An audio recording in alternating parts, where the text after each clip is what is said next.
First, I want to ground the audience on something that we produce at Comcast twice a year.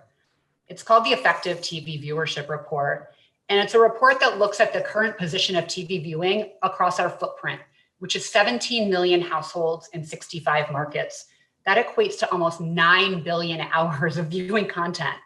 And this report is intended to inform and educate marketers and the buying community on trends and how they can lean in and adjust their television buying and planning schedules. And so really, when we think about this past year and the year that was, and I know we'll get into it and talk about it a lot, but the findings in this report, especially for the second half of 2020, became incredibly critical and hugely relevant because there was a drastic shift in viewership. Because sports went away in March, when March Madness, days before leading up to our quarantine, March Madness was canceled. And so that kind of was a domino effect across the industry. Some key takeaways from our viewership report. In the second half of 2020, Comcast households consumed almost 20 billion hours of TV viewing, which was up 3 billion hours year on year. And that's the equivalent of 160 hours of additional viewing time per household.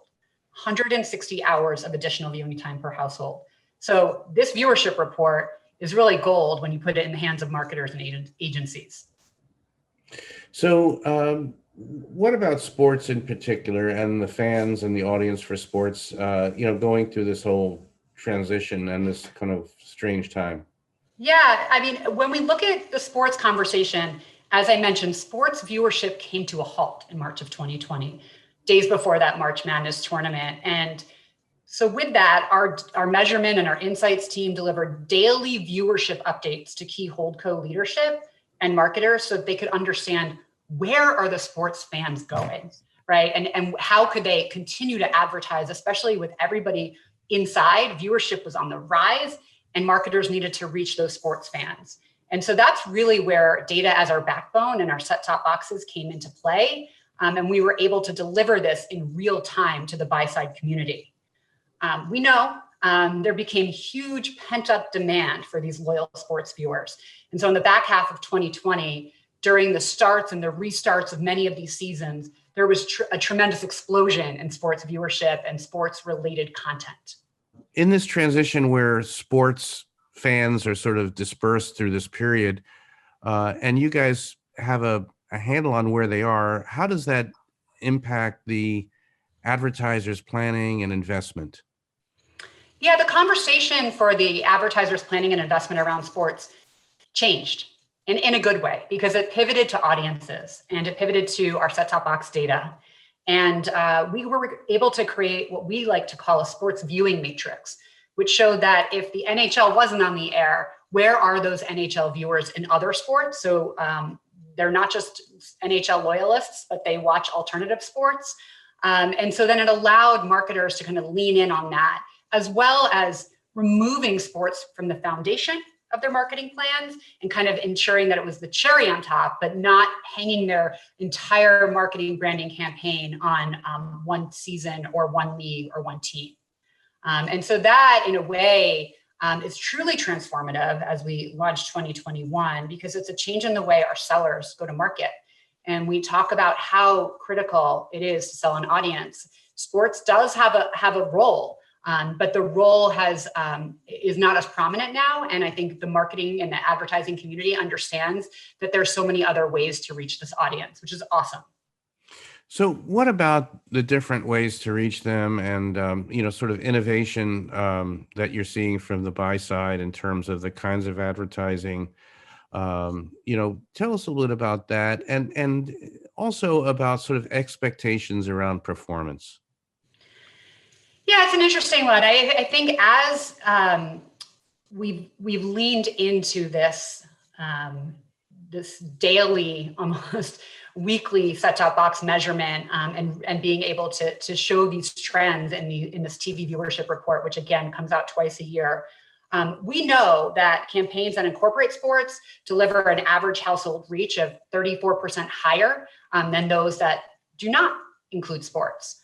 But marketers have adjusted that tentpole aspect of sports in many cases, in many ways, and they've pivoted. And so we see that kind of having ripple effects to the buy side community, and to the planners.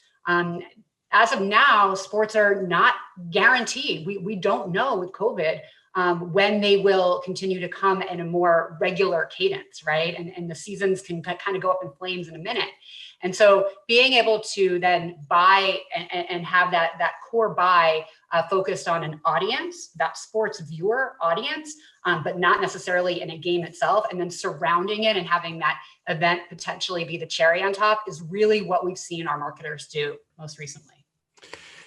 Now, a lot of national advertising for sports is not addressable. It's not targeted. It's based on reach.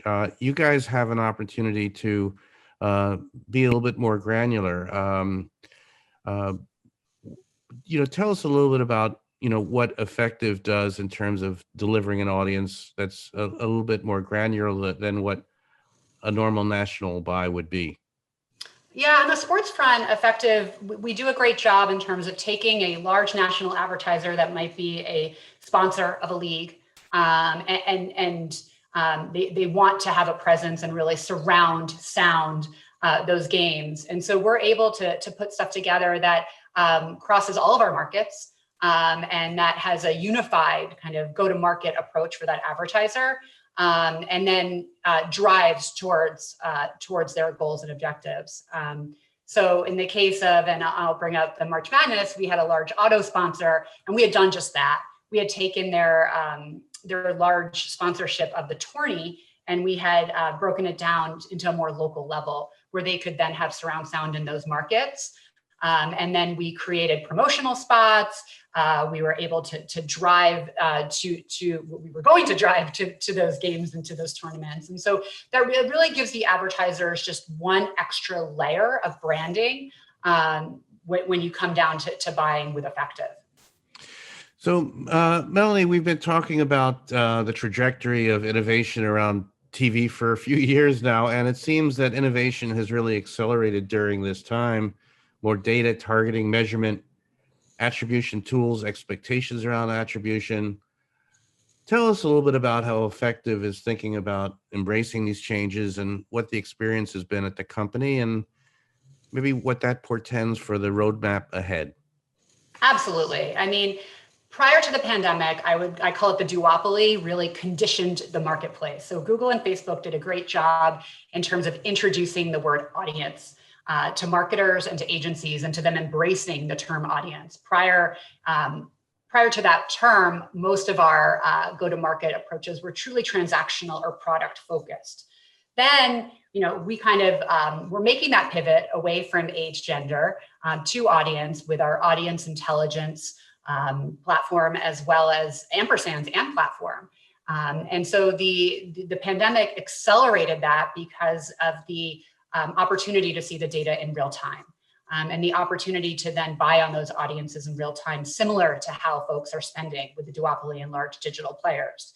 And so we've had a front row seat at this table now. We've been able to sit with many of the holdcos with our agency leadership council, as well as just our large top-to-top meetings, to educate the buy side on what it means and kind of reframe that we are an audience company, an audience delivery company, not a local cable company. And that conversation continues to resonate across all layers and all silos at the buy side, because we have a cross-platform solution. We're not just linear. And so that's what's really exciting as we move into 2021, is just capturing different investments, different buckets of investments across the buy side, and showing them that we can deliver on client outcomes.